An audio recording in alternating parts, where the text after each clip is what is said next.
Invite Imran to address the Oxford Union.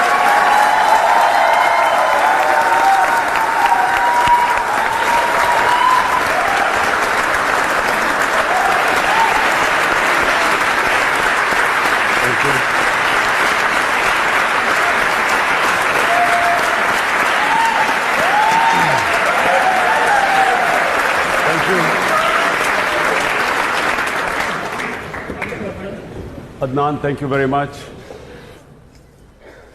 I would like to thank the Oxford Union for inviting me here, Pakistan Oxford Society, and especially this, the Pakistani Knowledge Initiative taken by Adnan and his team. As he quite rightly said, knowledge is the basis on which nations are built on, and this is a great initiative because this will enable our best talent pool, which is outside Pakistan, to coordinate this talent pool so that we can not only collect money for Nambur University, but also have the knowledge capital. We need PhDs, we need professors to come and work in Nambur University, which is my passion.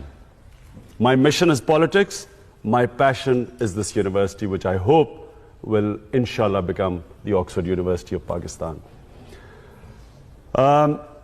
The topic today is leadership, and I'm conscious today because my two boys are here, and I don't want them to be bored, so I'll try and be very crisp today, because the first time they've come to hear me. Leadership. All of us have the ability to be leaders. Everyone has the potential to become a leader. What makes a leader? The first and foremost is the vision. Leaders have dreams. And those dreams are beyond the self. There has never been a leader whose dream is concentrated on the self. So my great inspiration is the great Iqbal. Iqbal, in my opinion, was probably the greatest Muslim philosopher in the last 500 years. And he came up with this concept of a leader. He used the symbol of Shaheen, the eagle. And why did the eagle soar above everyone else, which is what makes a leader? Because the Shaheen, the eagle, broke away the chains that keep us grounded. So what stops us from achieving this great God-given potential are the various chains that make us tread the trodden path. So the Shaheen, the eagle, has great dreams. The difference is not talent, difference is not education. Difference is that a leader dreams what others are scared to dream of. Dream the impossible. And then that dream is, as I repeat, is not based on the self. They always think bigger than themselves. It's either their nation, their society, and then they struggle to achieve that dream. Now, the quality that distinguishes leaders is their ability to take pressure. Winston Churchill became a leader in Britain. When the biggest crisis was faced by the country, they looked upon someone who could take the pressure. How do you take pressure? When you struggle. When you struggle and when you have setbacks, you pick yourself up, you resume your struggle.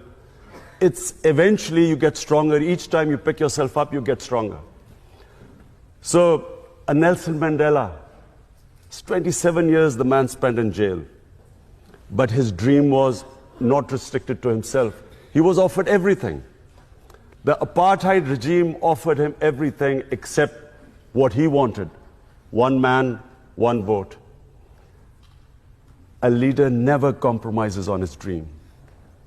The moment you start a compromise, it's a downward spiral. So, it's when you stick to your dream and take all the pressure which you have to achieve that dream, you build that resilience, the endurance, the strength. And it's like physical exercise. The bigger weights you pick up, the stronger you get. The more you pit yourself against resistance, the stronger you get. But above all, no one has ever achieved anything who's always put himself before the society. So whether it was our great leader, Muhammad Ali Jinnah, Qaid-e-Azam, he was dying of TB. He never let anyone know that he was dying because he realized that he was the only one who could have achieved the dream of Pakistan. So it wasn't for him. The dream for Pakistan was not for himself because he was already dying of cancer, of TB. The dream was something beyond the self. And so was Gandhi, another great leader. Mandela, our prophet, peace be upon him, the greatest leader. When he struggled for 13 years, every hardship he faced in these 13 years. And eventually when he headed the state of Medina, and all the hardships they faced, but when he was in the 10 years when it was at the peak of his power, the famous address at Arafat, where 100,000 people standing and him addressing them from the Mount of Arafat. And he asked the people, can you bear witness in front of God that I have conveyed his message to you? So the 100,000 people said yes. And then people started crying. They started crying because they realized that he had just come to deliver a message. The objective was not power. He still lived in that little house, which was that Masjid al-Nabi, the little few rooms which he had when he came with nothing. So it was never for the self. And the moment he had achieved his mission, everyone cried because they knew that he was going to go. Similarly, if you look at any big name, they had a bigger vision. So number one is the vision. Number two, a leader can only achieve his mission if he conquers his fears. The biggest impediment in the way of people achieving their mission is that they get scared. They get scared of humiliation, failure. A lot of people don't attempt things because they're scared that people will laugh at them. People get scared because they're scared they'll lose their livelihood. I'll lose my job, I might not get a better job, and so they don't take a risk. And then, of course, above all, the greatest fear of death. That stops people from chasing their dreams. So fear is the biggest impediment in the way, not just of someone becoming a leader, but from anyone achieving their potential in life. It's fear that stops us along the way, makes us compromise. In my 13 years in politics, so many times, in 16 years in politics, so many times, I was offered compromises to become part of a government, accept something less. There's always a temptation during bad times to accept something lesser than your dream. And that's where the downward slide, as I said, starts. So fear is, you get scared along the way, people will say you can't do it. The moment you accept in your mind that you can't do it, you won't do it. As long as you do not accept defeat, failure cannot defeat you. You only lose when you give up. As long as you keep pursuing your dream, every setback is a time to analyze where you went wrong. Analyze your mistakes, correct them, pick yourself up, start your struggle again. One of the great attributes of a good leader is his ability to analyze where he went wrong. The ability to be their own best critic. They should be able to analyze, because you can always come up with a wrong analysis and go take the wrong road. When you have a setback, you will always have access to a lot of advice. a lot of people will be giving you suggestions. Suggestions are free, so there are plenty of them. It's then the ability to know, and you should be your own best critic. And finally, a leader must have integrity. You cannot have a leader who does not have credibility. People only follow someone who they trust. So all the great leaders, and our great leader, Jinnah, or even his opponents always knew him to be an honest man. He spoke straight, people trusted him, they knew where they stood with him. Of course, that was also the greatest, our prophet, peace be upon him, was called the honest one, the truthful one, Al-Amin.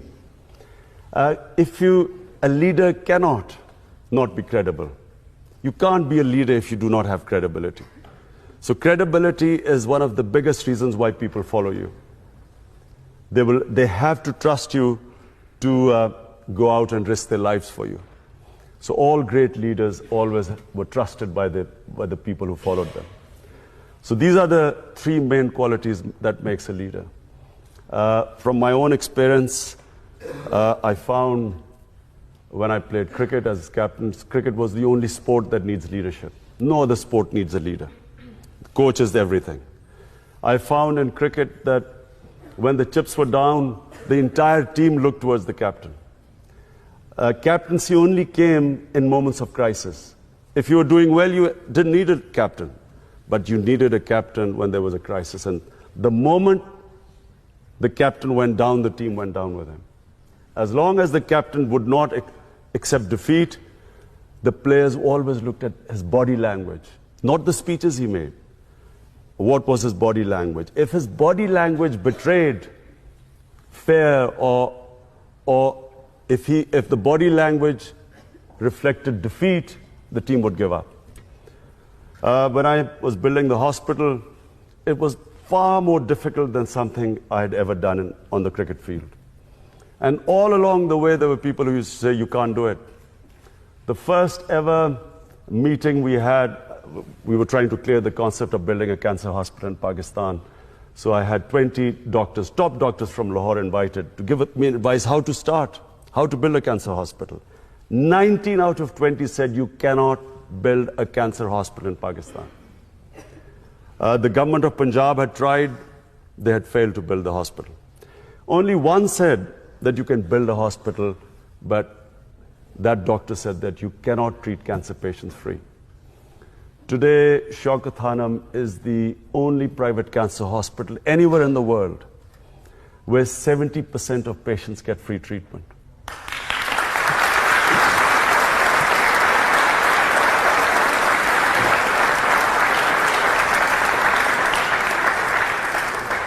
It was awarded by the World Health Organization, WHO awarded Shaukat Hanum for services to humanity as the only private cancer hospital, which is also the biggest charitable institution in Pakistan.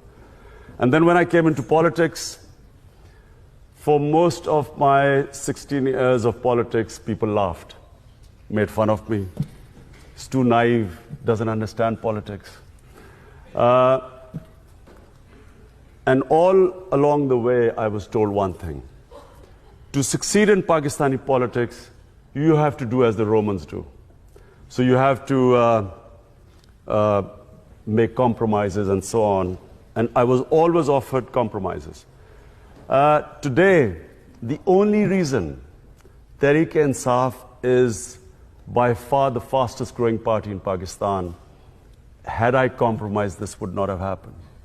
It's because people in Pakistan, as they say, an idea whose time has come. Finally, people have realized that it's the only political party that they can trust. Tehreek-e-Insaf is the fastest growing party in Pakistan's youth because the youth wants change.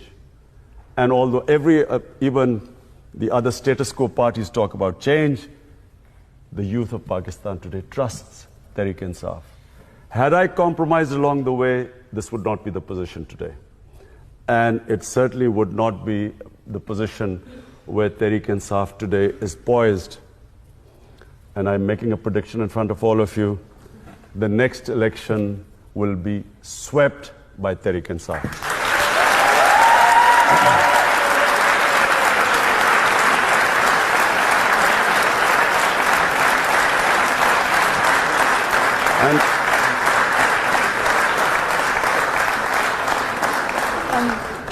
On behalf of both the Oxford Union, Oxford University Pakistan Society, and I think everyone here, I wanted to say a huge thank you, Imran, for coming today and for giving this hugely inspirational talk. I really think I speak on behalf of everyone here when I say that your thoughts on leadership, on overcoming every single fear that we have, and on standing up for what is right are things that we all need to think about a lot, especially for those of us who are students and are looking towards going perhaps into politics later on. As a small thank you from the union, as a former alumni, you said that this might be the last time that you ever come to visit us. So we wanted to give you a photo of from one of our archives of what the chamber used to look like when Benazir Bhutto was president. As a